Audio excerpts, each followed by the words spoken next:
Hello, welcome to another episode of Scuttlebutt, a Marine Corps Association podcast. I am Nick. I am here with Vic. Hello. And William. Howdy. And today we've got a special treat for you. Instead of going into a interview with an esteemed Marine colleague. Yeah, no guests today. It's just the three of us. So yeah, just the three of us. We can Enjoy. make it if we try. We are instead going to listen to clips from two different Marine Corps Association events, which featured the Commandant of the Marine Corps, General David H. Berger, and Assistant Commandant of the Marine Corps, Eric Smith. So they talk about Force Design 2030 and talent management and diversity and some stuff about how the Marine Corps should be handling these issues in the future. So we're going to dive into that a little bit with you guys today. But we're going to kind of transition to that. Let's get off the plate first. There's a lot of Force Design talk going on in Gazette. I want to throw it over to you guys, Vic and Will. You guys both work on Gazette. What do we got coming down the pike? Yeah, so obviously we are a little over a year into Force Design 2030. You'll hear both the Commandant and the Assistant Commandant talk about how we're sort of shifting into experimentation phase of it, but it has created, obviously, as you would imagine, a lot of buzz intellectually, and it's been really great to be a part of the editorial process for the Gazette and seeing all of the different viewpoints and recommendations, suggestions, criticisms of Force Design 2030, in particular how we do manpower management and talent management. Yeah, especially a few articles you have in the, I believe, the December edition really speak to a lot of what the ACMC and CMC said during their speeches. So definitely go ahead and read the December edition when it comes out and compare it to the speeches and see if you feel how they match up with each other. Yeah, absolutely. And then it's really, and then also the web. So if you go to the Marine Corps Association website, and you look at the web articles, there's a few in there too that really sort of came down the pike, like you're saying, late in response to these speeches that address some of the issues and things that people are sort of diving into when it comes to Force Design 2030 and our way forward on.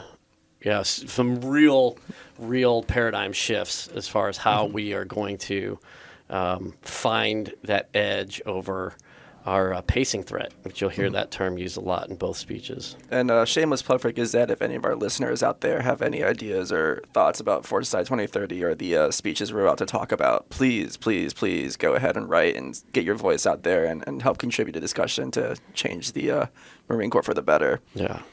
We're all about shameless plugs, so appreciate that. This entire thing has been a shameless plug so far. Yeah, it really We've been talking about it's the core of our existence. our Marine Corps Association events, which if you're ever in the D.C. area, that's where most of them are, but we do one in Camp Lejeune, we do one in Georgia, and we do one in Pendleton.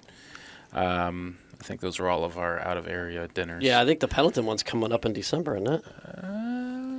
I thought that one was in February. It's coming up. We have a website with a schedule that you can go to, mca-marines.org/events. It'll get you where you need to be. We'd love to see everybody come down and join us. Unfortunately, we've been a little strapped for space due to COVID. But yeah, check us out if you get the chance. Rub elbows with me, Vic, William. We show up sometimes. Yeah, most times. As long as it's open bar. Yeah. I'm going to let that one sit for a second. Yeah, please do. Like, take it all in. All right, so let's transition then into the, I think it was the Force Design luncheon? No, it was the second annual members breakfast. The second annual members breakfast for members. So every year we do, starting 1 year ago. Yeah, it's the annual breakfast. This is the second one. So starting last year, 2020, we started a new tradition of having a breakfast for our members, and the timing couldn't have been better. We had a whole bunch of people who were going to show up, and what do you know? COVID. COVID. So it's happening. hopefully next year we can get a pretty big turnout. We know a lot of our members live in the region, and we want to bring everybody in and have a good time. But the Commandant was at the breakfast. He was, And Sergeant Major. and the Sergeant Major. We don't have clips from the Sergeant Major though. He's on the ACMAC at the end, if you stick around on the YouTube channel. So, but we are on. We're talking about the Marine Corps Association breakfast. Commandant Berger speaking about, well, talent management mostly. So Yeah, so some of the themes that you'll hear him explore on his speech are, like we talked about, moving into the experimentation phase, training and education, talent management. So we're going to let his voice serenade you for the next 2 minutes or so. Yeah, he can say it way better than we And can. then we'll jump in and have a little talk about it. All right. A future operating environment with great precision, because there's so many things that are going to change at a pace we can't hardly get our brains around. But it doesn't mean we can't envision an aim point, and that's what we have. We can't define it precisely, but we can have an aim point. We can talk about the Indo-Pacific and China, of course, as the pacing threat in our primary theater. But I bring that up because I think we have to avoid tunnel vision here and not too narrowly focus on one threat, on one region. We, as many other people have said, we have exactly a perfect track record of getting wrong where the next conflict will be. So, long way of saying our eye is not on China because we think, or I think that's the most likely conflict. I do not. That's not the point. It's on China because we have to stay in front of them capabilities-wise. That's what pacing means. Not that you're going to go to China, not that you're going to fight China. That's the level, that's the bar. And if we're going to prevent overmatch from a force like China, if we're going to deter them, then that becomes the bar. Because we believe that our wherever the next conflict is against whoever, it could be anywhere on the globe. We need to be prepared to go anywhere. So all back to the intellectual edge. We have to train and we have to educate the Marines to have the mental dexterity that we think they're going to need, and the agility. Because we're going to put them in different operating environments. That's going to be a challenge. Any climb or place, which is what we sort of leaned on for a long time, now is not enough. Because those are just locations, those are just environments. We're talking about where we're going to put junior Marines, NCOs, and company-grade officers.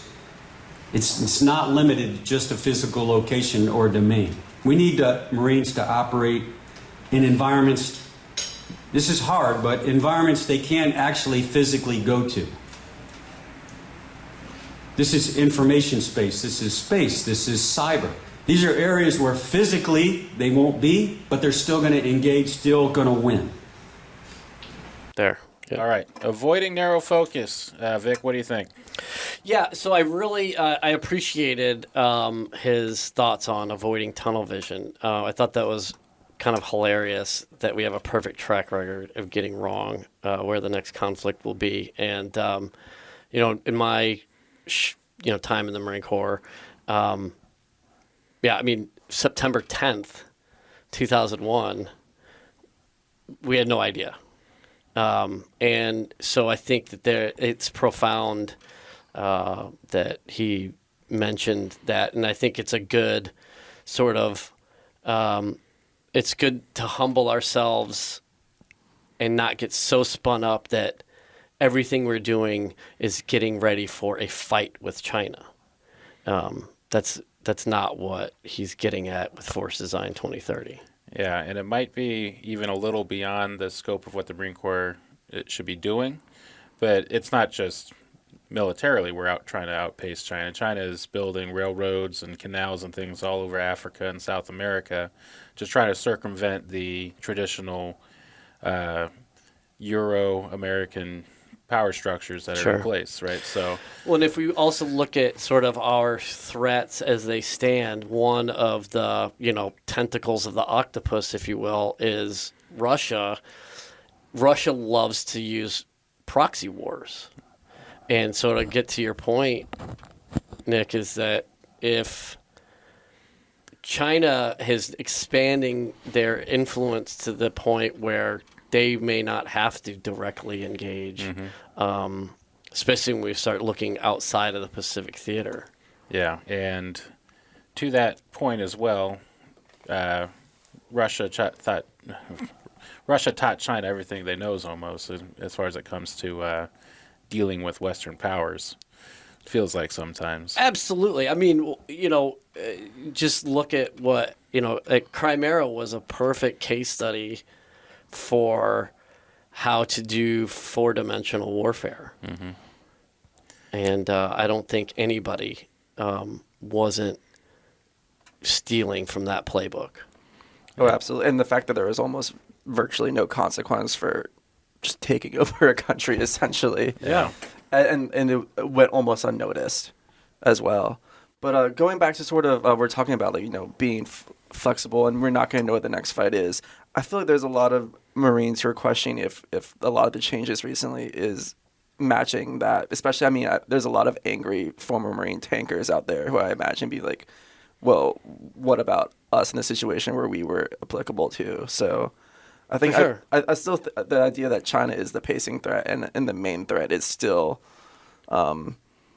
prominent. And historically speaking, there's also a lot of instances where we essentially the Marine Corps was actually well prepared. You could argue that in World War II, for example, that we were ready for that war, and that the advancement of amphibious doctrine between World War I and World War II was very beneficial for that. So I think the idea that we're not 100% prepared for the next conflict is just depends on time and space, essentially. Yeah, I think what he's trying to do, though, is he's trying to get us all using the same vocabulary, that a pacing threat does not mean an imminent conflict is, that a conflict is imminent. Yes. Oh, exactly. Right?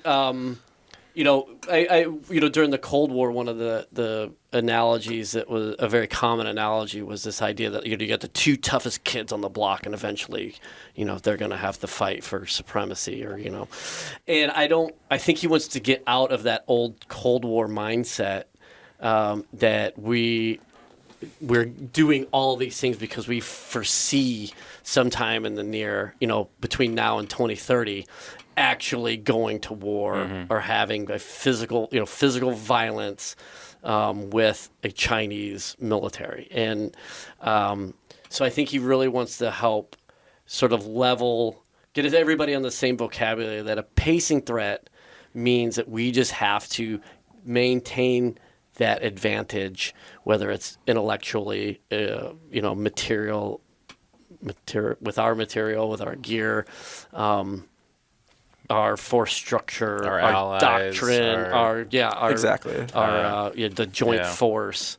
But yeah, I think you're absolutely right. Like, there are certain things that we are geared. We could easily, either if we're not fully ready for, we could adapt to relatively quickly. I think also we haven't done conventional warfare in a very, very long time, and so that whole idea of shifting to our core competencies is also a thing. Dust off those conventional war books and revisit that, but also at the same time try not to forget the lessons that we've learned in the most recent endeavors for the Marine Corps. Right. Yeah. So I guess to that point too, we're just kind of tangenting off just a little bit here. Of course we are. Scuttlebutt. So, because you brought up the tankers, and that leaves me thinking that, so I guess the thought process then is lighter, faster, more mobile inside force, more remote activity. We're going to get to the remote activity here in a second. But then kind of deferring that heavyweight stuff to the Army and the big guns of the Army and the Navy and the Air Force so that we can be more... he's used the word inside force many times, so I think that's kind of what the point is, right? Being able to be mobile and operating inside the sphere of the threat. Yeah, so being an Amtracker, obviously the thought of divesting of tanks is frightening. A thin-skinned mechanized force really relies quite heavily on even just that platoon or section of tanks. I mean, that you put a single Marine tank on foreign soil, and it's a game changer. That being said, it is a logistics.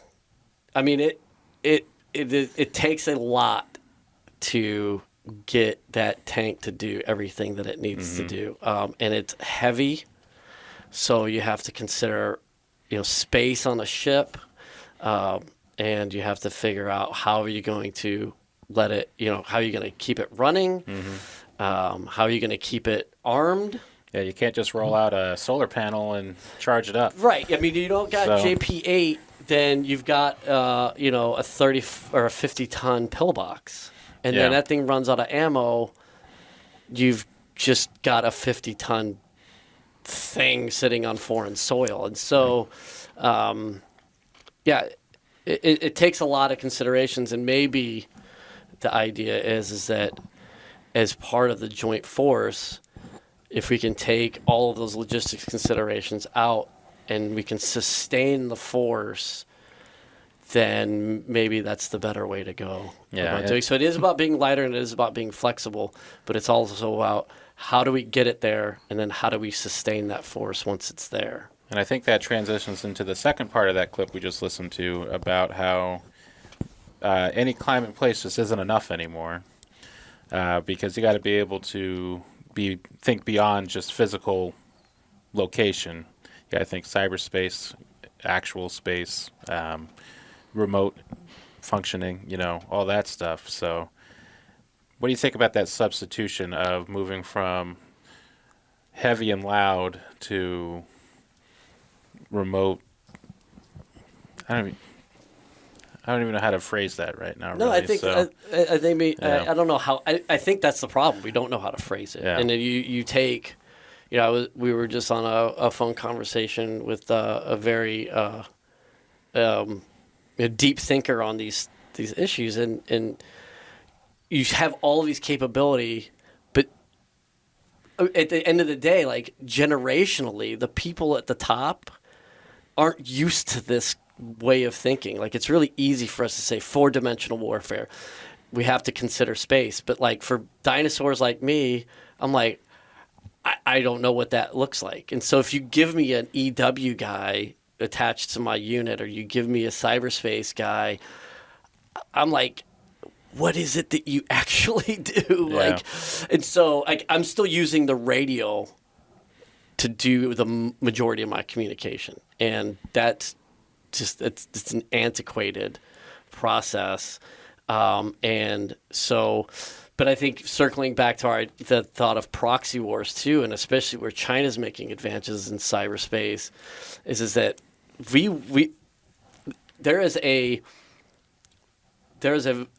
it's not science fiction anymore to think about if we were to have a direct conflict with China that it wouldn't actually involve physical troops taking physical battle space. Yeah. Yeah. And so those could be the proxy wars that we fight in the future, is in a place that we don't in a space that we don't actually physically occupy. And now that news from this past week where China passed the exaflop barrier with 2 computers is a little scarier all of a sudden.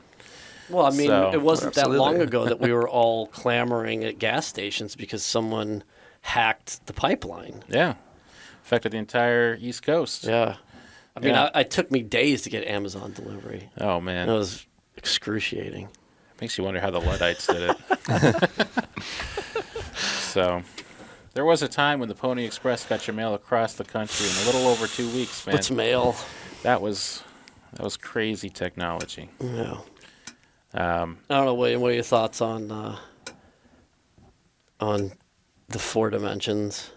Well, it kind of goes into what I think I think it was the Commandant said later in his speech, where we're going to need like diversity of thought. So the Marine Corps eventually is going to have to find a way to get like a lot of those techie guys in, still have them, obviously the Marine Corps like values, ethos, and physicality. Every Marine and Rifleman still needs to persist, but getting people in with the experience in that realm and have them contribute, because I mean, to my knowledge, I feel like that's an underappreciated asset that we need to utilize. Yeah, and not just have them present, but like actually part of the operational picture. Exactly, invested also. Yeah, sure. Yeah, and I guess our recent conversation with Tom Schumann kind of makes me think about this. Would be when he was talking about the courageous restraint bit. Would that enter or exit the doctrine at all? Like, dude, that's. I think that's currently like an unanswered question. I think there's a lot of, because we don't have rules on. We don't have a Geneva Convention for cyber. There's not rules of engagement. There's not the rules of war. Yeah. For fighting in a place that you're not actually. Yeah. Guess just so like, who is a combatant? Who isn't? Yeah, like, just shut them all down and just sort through the mess later. Like when I was going through SEER, the big deal is that, you know, if you escape, don't grab a weapon, then you're a non-combatant. Mm-hmm. Pretty easy. What is a non-combatant in cyber? Who is wearing a uniform? Who's uniformed personnel? Yeah. Clearly, these are articles that people have ideas on. These can contribute to the Gazette. There's so much going on. All right. Without further ado, we got another clip from the Commandant here. I'm going to play that right now.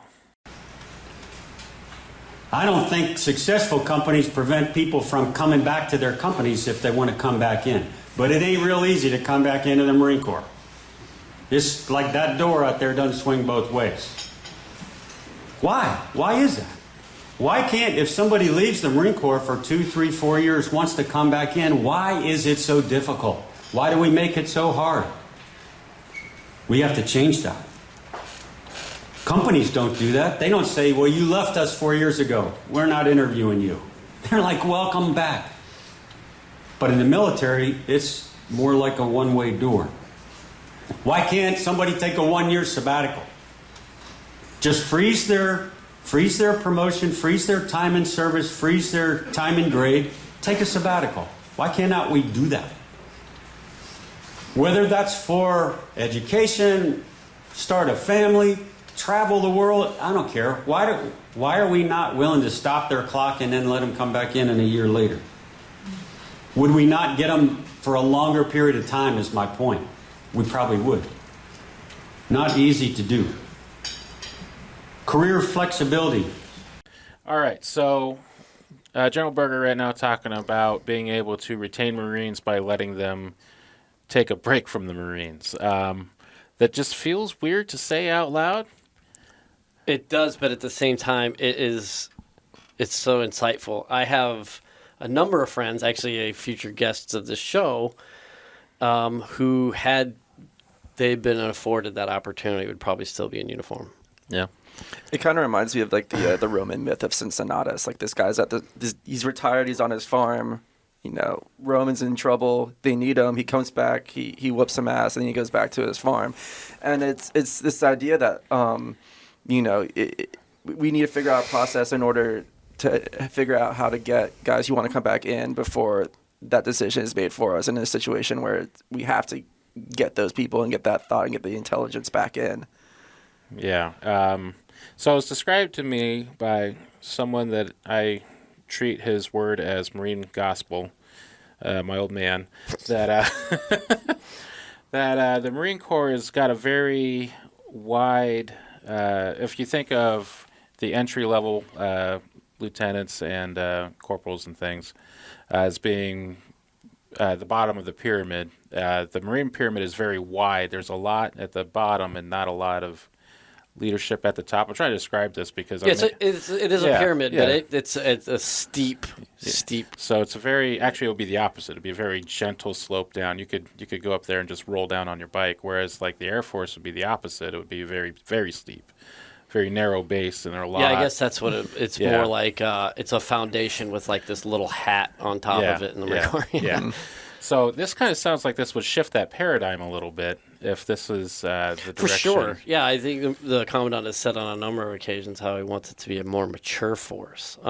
We don't have the clip for this, but for anybody who's following it on YouTube, at about the 15-minute mark, he talks about how our current manpower structure is not set up to support where we're going. And he has a couple insights on sort of how the Marine Corps views manpower and assignments. And he says, like, the Marine Corps currently views its personnel as interchangeable, to include the Commandant himself. We're inventory. He says we are inventory. That it's about butts and chairs, and he wants to get into a place where we are looking at the right person for the right billet. And then he mentioned Sergeant Major, and he had conversations, and Sergeant Major phrases it that the current model is that we recruit and then replace. You get 35,000 Marines, you replace them once their tour is over with another fresh 35,000 Marines. And he wants to get into a place where we're cultivating the millions of dollars that are spent in training people to get them to a level. Why are we just so willing to just let them go? And you hear some of that in this clip where he starts to ask these questions about why?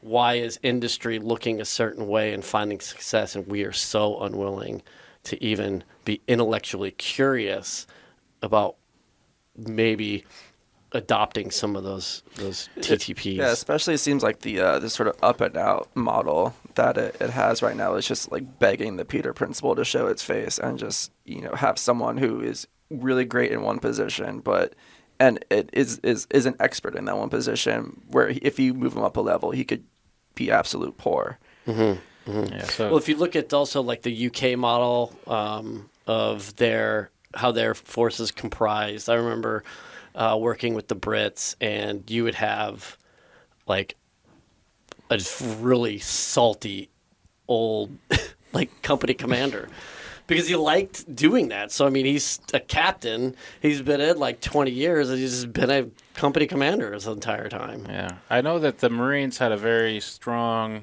about face. I guess you could call it the career Marine.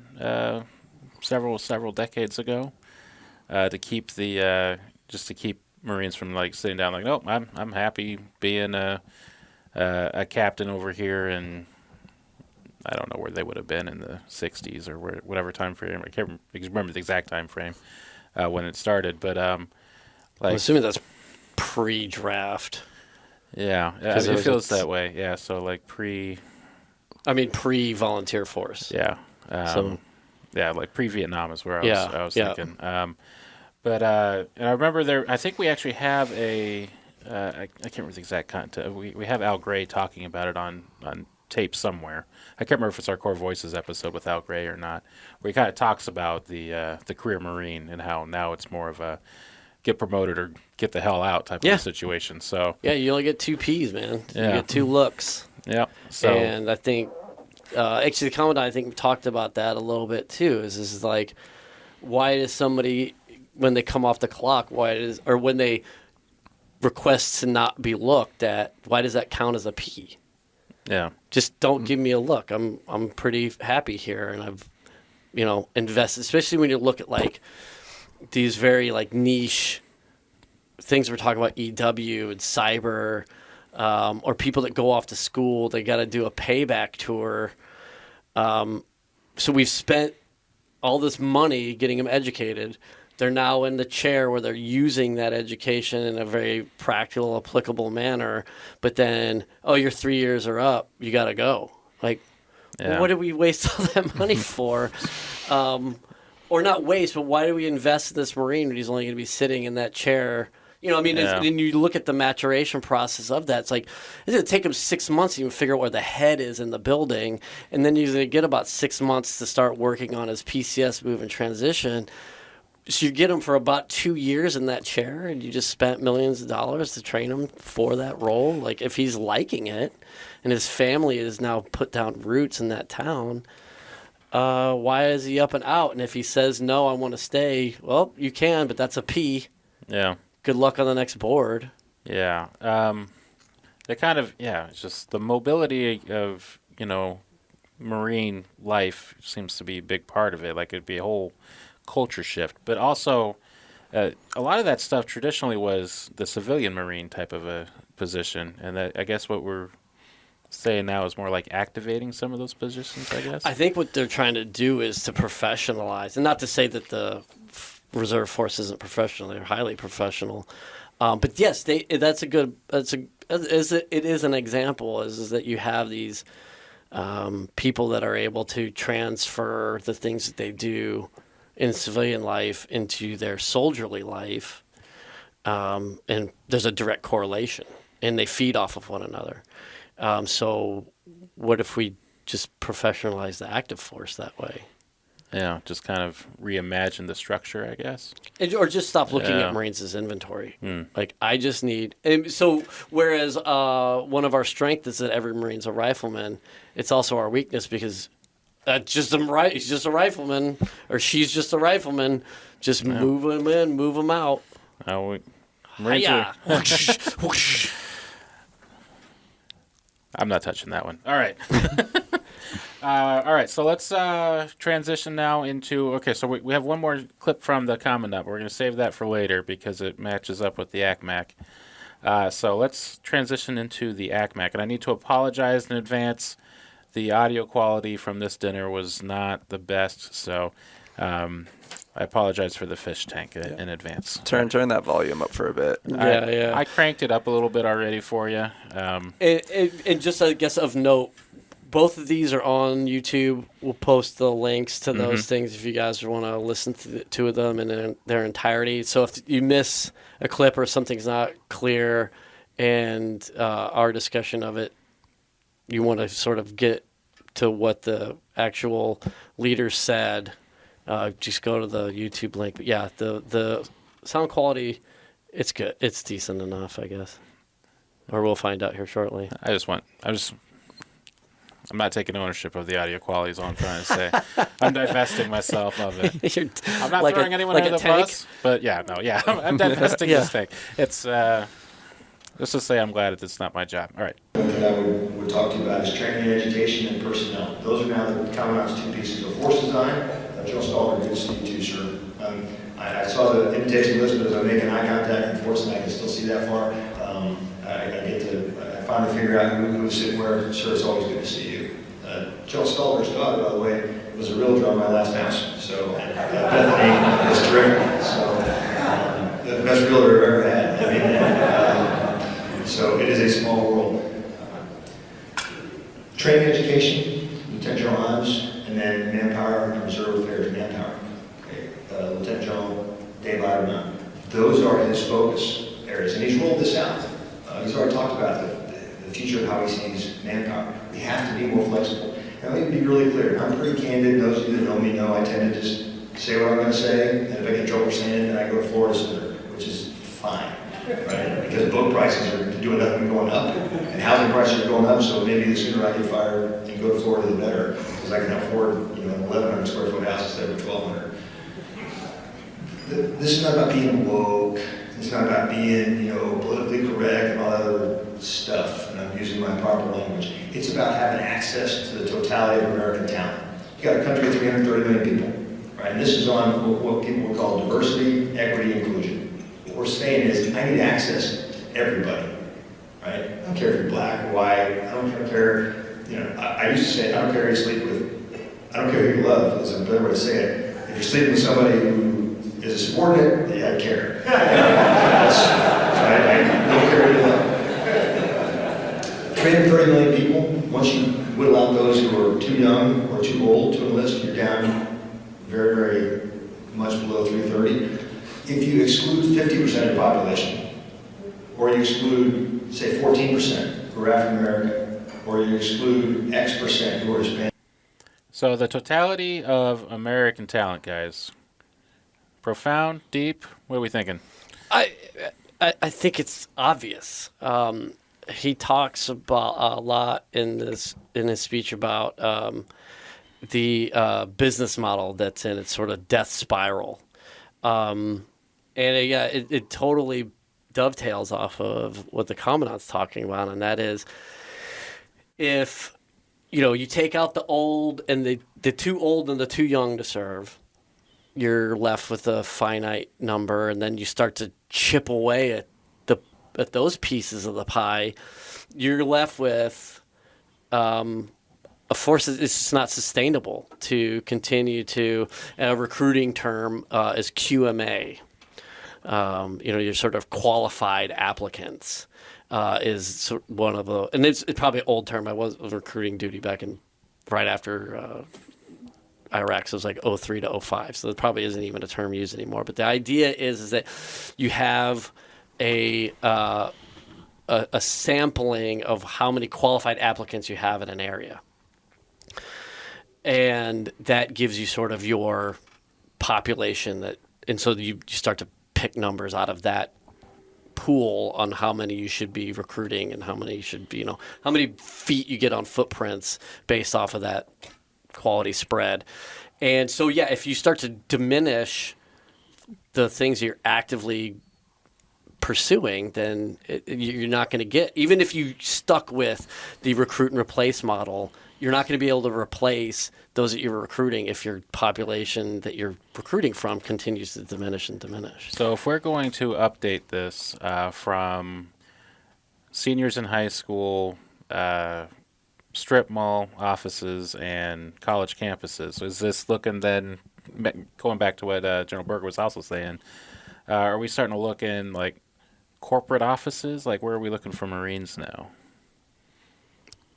Well, I think industry. Yeah. I think they talked about that. Like if you have someone, and again, going back to the EW thing, if you've got a cyber specialist who has just spent 5 years working for some tech startup, and either the startup didn't work or they were looking for something else, why would you have them enter the Marine Corps as a private to maybe, through their education and, maybe they get a pool, referral, and so they make it, the Lance Corporals by the time they hit their fleet, but yet they've got 5 to 7 years of real life tech experience. And now you're going to have them go through entry-level school where they would probably be teaching at that school had they not entered into our sort of arcane model of talent management. So I think what they're getting at is, yeah, absolutely. Let's get out of cold calling. Let's get out of poolie referrals. Let's get out of that business, and let's start looking at where people are. Yeah. And get out of this idea that you can only have 18-year-olds for enlisted, and you only have 21-year-olds for officers, and that's where we're going to start everybody at. Yeah. William? I definitely thought I think it was my favorite part of the ACMAC speech, just because, he's really tapping into like the issue of diversity that America's facing. And what he does is, we were all there, like, half the people there are like older white dudes. So what he does is he approaches the subject with a sense of humor, but then he goes in like the cold, hard practicality of it, where like hard-earned lessons of history have demonstrated that if you don't leverage diversity to your advantage, diversity will leverage against you. And especially looking at social media and such the past like 2-3 years, we all know for a fact China knows the rifts and the divides in our nation, and they will leverage that 100% to their advantage. So unless we capitalize on the strength of our diversity, it will 100% be used against us. Yeah, and if you also, again, like looking at the cold hard facts, like whether you consider China imminent, like conflict with China to be imminent, or you're viewing them as a pacing threat, the fact of the matter is that most autocratic and authoritarian regimes have especially within the military, because that's the thing they're most scared of, is a very homogenous composition. They're composed with people that they know, people they can trust, and people who think like them, so that there's never a point of dissent and discontent. And like the Commandant was saying, we need to exploit that weakness through our own intellectual diversity. And the only way you get an intellectual diversity is you have people from intellectual backgrounds, or diverse backgrounds and cultures. That actually segues into another clip we've got. So let's play that, and then we'll Keep continue on the riffing. other Got side it. of it. Yeah. Hey, I'm looking for diversity of thought. I make sure I echo the Commandant's comments. When I was a division, a regimental, and a battalion commander, my air officers, I didn't let them wear camis. They had to wear their flight suits, had to wear their bags. I don't want you becoming a grunt because you think differently about problems as a pilot. So wear your flight suit because you think differently. I want somebody who thinks differently, who throws weird ideas at me. If we all have the cookie cutter solution, that is really easy for an adversary to figure out what I'm going to do. Because, they all do the same. Like Russian doctrine, one of the ways you can actually deal with it, they actually follow it, right? Us, we had doctrine all through the 80s, and, General Gregson knows, we didn't follow our own doctrine. I mean, it's kind of hard to figure out. Yeah, so our own doctrine, hard to figure out because diversity of thought is what I gleaned out of that. But the homogeny of China, the homogeny of Russian doctrine, that's kind of what led into that clip. Vic? Yeah, and I think this is one of those things where there's going to be some growing pains with this because they're great bumper stickers. We love to talk about thinking outside the box and how we want, people that are going to challenge the status quo, but then we reinforce the status quo and stifle anybody who has any who has any why questions, which, again, going back, I guess, to the CMC speech, I really enjoyed that to hear, our Commandant asking questions of why, because that seems to be, especially at the tactical level, that is something that's not as readily encouraged. So I guess that would keep in line then trying to diversify thought with some of our other thoughts earlier about not treating the Marines as interchangeable parts. Yeah. Because you want that gear to do exactly what that gear is supposed to do, which is turn another gear at a very specific ratio. And if you're kind of moving beyond that and trying to get beyond that interchangeable interchangeable part thought, forgive me, then you need that diversity of thought to carry us through. The ACMC mentions it, like history has shown that organizations that have diversity of thought are successful. Those that think in only a single track are not. It's a failed business model to not explore all of the ranges of which we think about things and the way we approach problem solving. And we happen to have a historian in the room. Will, what do you think?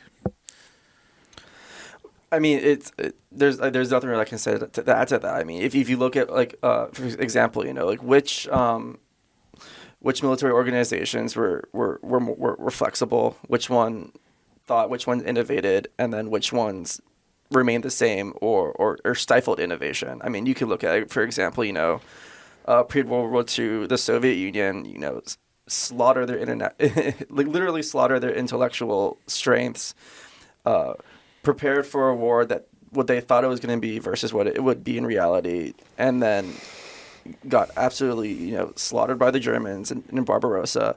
And but then they sort of switched. Germany tried to keep the same, and then Russia eventually evolved to their tactics and then reversed it upon them. So you sort of see what happens when you make an evolution and fail to expand upon it versus realizing your mistake and then changing your ways. Yeah, absolutely. I think too, you mentioned Rome before. I mean, as Rome expanded post the Carthaginian campaigns, they were welcoming all comers.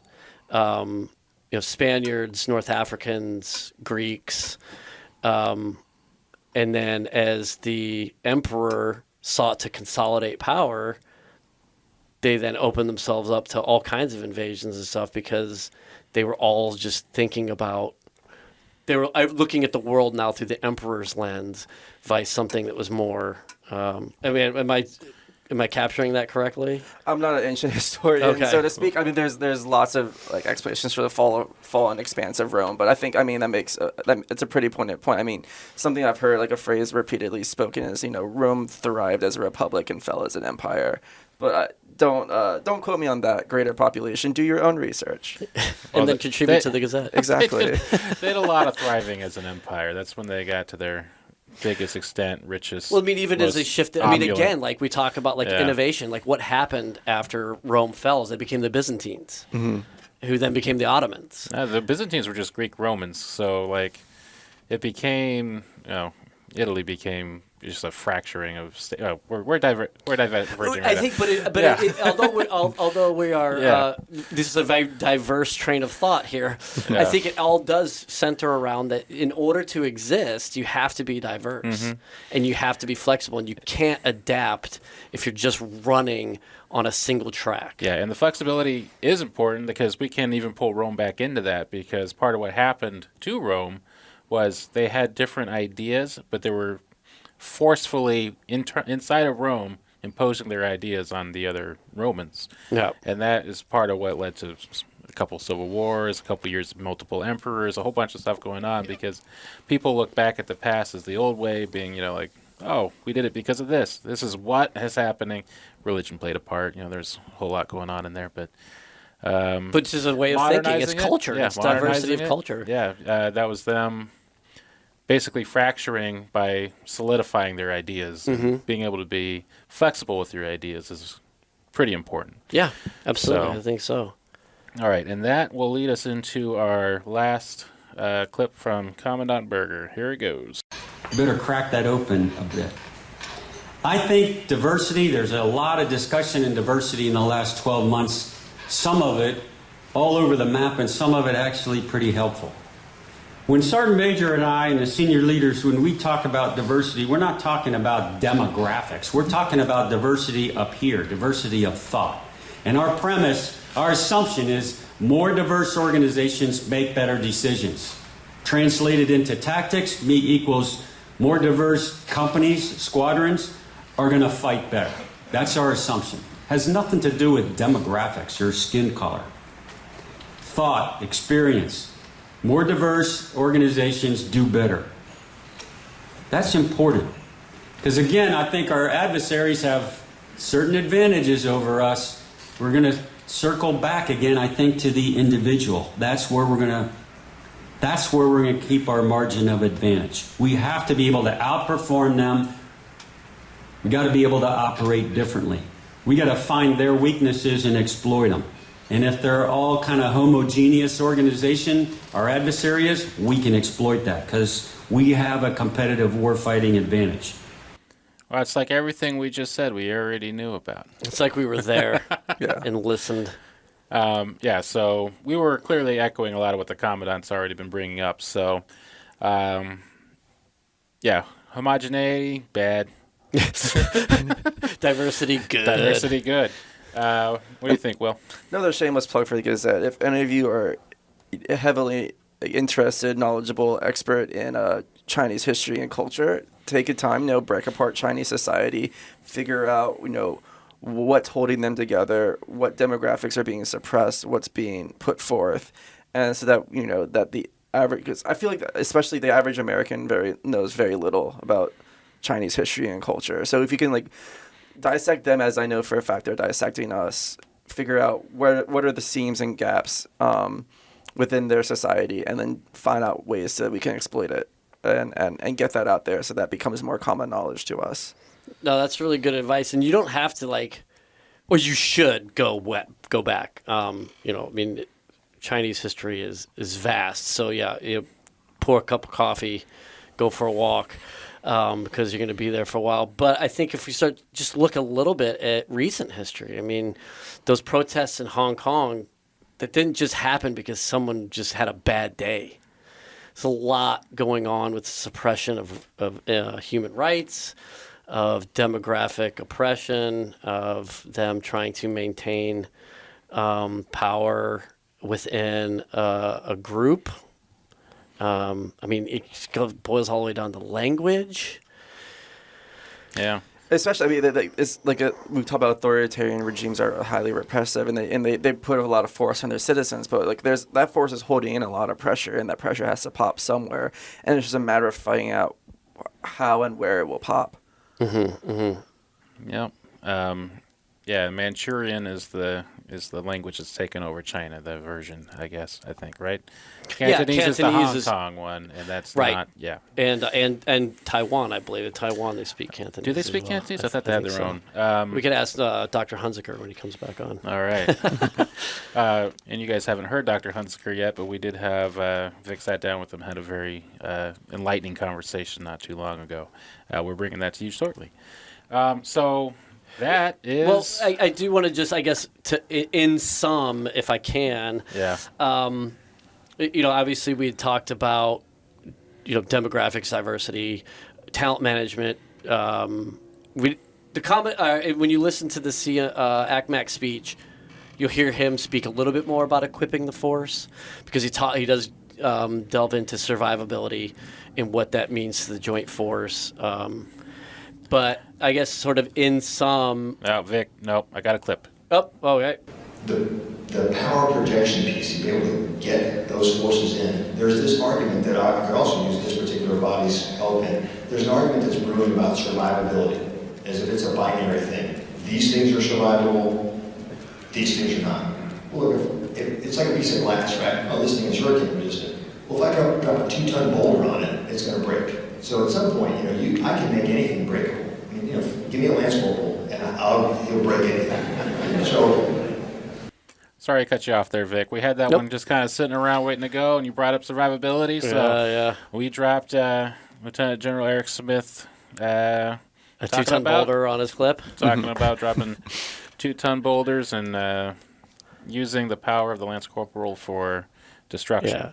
So I think it's not a matter that senior leadership is not trying to address the equipment issue. Obviously it is a shortfall, and it is part of that pacing and overmatch that we're trying to achieve. But I think where senior leadership has seen a gap in our pacing threat is in intellect and in diversity. And so, and also too, I think that, and I don't want to obviously speak for these gentlemen, but my thought is, world according to Vic, is that the impetus behind a lot of this isn't just in the numbers. I think there is, to speak of a pacing threat to maintaining the force is not what it used to be. And so back in my day, 90s, the early aughts, the thing that we were competing against as far as manpower management, talent management, was this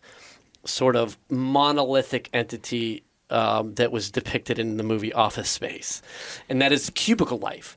The Marine Corps, there's all the services, but the Marine Corps in particular was in direct competition with cubicle life that paid well. And so you could rot with TPS reports. You could report to 4 bosses who are going to ask you the same questions because they don't talk either.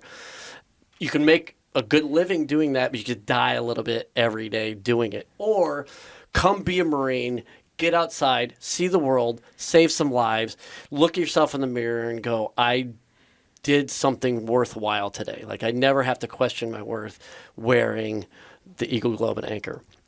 And so it was an easy win. We had our ad campaigns that showed people doing great things and being out in the world, seeing the world, and making it a better place. So that was unquestionable. It's not to say that the current generation, that doesn't resonate with them, but I think the current generation has a institutional, or has a fundamental apprehension about institutions.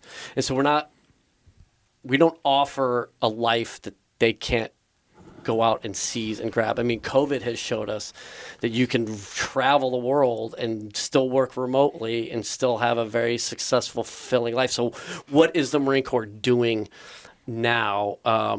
What is the context by which we need to manage our personnel better? Especially when you're up against tech giants, for example. We want to get into that fourth dimension. We want to have overmatch with our peers, but we're also competing against these tech giants where a cereal bar is a real thing. Nap time is a real thing. Playing video games is considered like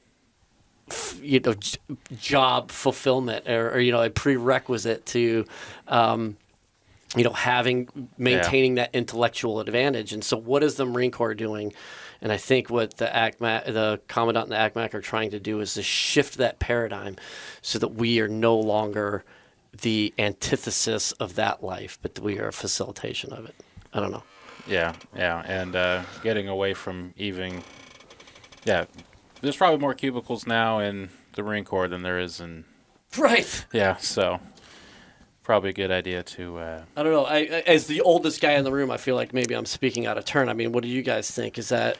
No, definitely, especially my generation and younger. I mean, the Marine Corps, not saying like politically conservative, but is a very socially conservative organization. As not almost every military organization is by nature more socially conservative, and that's like the hardships endured, the easier, quote unquote easier and more technologically able society gets, the less they view that as like a more reasonable option. And then especially with like how a lot of them perceive the military as an institution, and sort of having that disconnect between viewing service members and service versus how the government uses them. So so we've seen especially like a lot in the Marine Corps Gazette, again, shameless plug, like December edition, talking about ways to combat that, with more like flexible hours and things such as that. So obviously, very definitely it needs to change. Yeah, I think one of the things too that we're getting towards, we need to lean into, is this idea that uniformity isn't conformity, and that those are two distinct things. Uniformity is absolutely essential for the military. Conformity is that death spiral that ACMAC kept talking about. Didn't the Marine Corps just change like their tattoo policy recently, where this is semi-relevant, but like I think they made it so there's like a picture where. I think it has to. Oh yeah, it can't get up to the knuckles anyway. You can't get like past the hands and like just below the neck, but it's a pretty flexible. It used to be that if you were in sleeves down, then you were good to go, and then they changed it. If you were in chucks and I could see your tattoo, that was no go. But I will tell you again, recruiting duty, a lifetime ago, but the recruiters who found the easiest access to their applicants or the population were the guys with the cool tattoos that the kids could see. Because the first thing the kids walk up to them and go, "Hey, that's an awesome tattoo," and then they go, "You like it? I got it while I was on Westpac in Thailand," and they're like, "Wow, amazing!" And so that's but that's a total rabbit hole that we don't necessarily need to go down. But I think you're absolutely right that we need to embrace diversity of thought, and that sometimes that's on the exterior, a lot of times that's on the interior, and it has to just do with upbringing and just finding ways to hold on to talented people. Yeah. All right. Well, let's put a bow on this one. This was very enlightening. If you enjoyed our conversation today, let us know on Facebook or Twitter. Just hit the Marine Corps Association up, Instagram, Or LinkedIn. LinkedIn. We like LinkedIn. Our LinkedIn followers are all nice. They say nice things. So, they say mean things in nice ways. They say mean things in nice ways. There's something about LinkedIn, like it's not as angry as Twitter or Facebook. I don't know. We have a very friendly, good group of people on Facebook. So I'm not like talking down, but like LinkedIn is just. They're nice. Like it's weird. It's like talking to a bunch of folks from Minnesota or something. So, I did the social media in a prior life, so I kind of tuned in on that. But reach out if you have anything you'd like us to talk about. Just comment on the post for this episode, and we'll get to it and we'll call you out by name. We're working on some new ways of communicating with us, maybe a new email address, maybe a Reddit thread. I don't know. We're throwing around some ideas. If you think any of those ideas are good ideas, please let us know. Also, we are going to be talking about the concept of amphibiosity in the near future. Yeah, a cool word, a made-up word that is going to pick up steam, man. I'm liking amphibiosity. And the first thing we're going to do is figure out how to spell it, because I've tried 3 different ways and they all look wrong. Well, you're always going to get the red squiggly underneath whenever you type it out. So I think we just go with it. Yeah. Are you in the U? Do you use a U in amphibiosity? No. No? Okay. I just go where would it- IOSITY. Amphibiosity? Because it's amphibia. Yeah. So it takes the U It out. really just Yeah. makes it look weird. Yeah, and then it's an S instead of the C. Anyway, so that was our final tangent of the day. Yeah, so wait, but do tune in. Amphibiosity is going to be awesome, where we will take this for some of the, we're going to really deep dive into some of these concepts that have to do with Force Design 2030. So it's not completely out of left field. It does have a lot to do with Force Design 2030, but because this is Scuttlebutt, we're trying to stay ahead of the Scuttlebutt, and we're going to try to give you guys the ground truth on what it is that we are talking about. And who better to get that started than almost the entire staff of Gazette Magazine? Hurrah! We got Vic, we got William, and we got Colonel Woody Woodbridge joining us. Don't say that. He won't come on. But we know where he works, so. So that will be... I'm just going to be a fly on the wall on It's that going to be one. awesome. It's gonna be a Yeah, I'm great really time. looking forward to it. Yeah, so stay tuned, guys. Reach out. We want to interact with you guys, but we all have our main jobs too. So give us a reason to not do what we do for Be a distraction, Yeah. please. So all right. So I am Nick. This is Vic. That's William. See ya. Our opinions are just our opinions and do not reflect the Marine Corps Association. And we also got contributions from Nancy Lichtman, who did not hear her voice today. All right, thanks for tuning in. We'll catch you next time. Bye.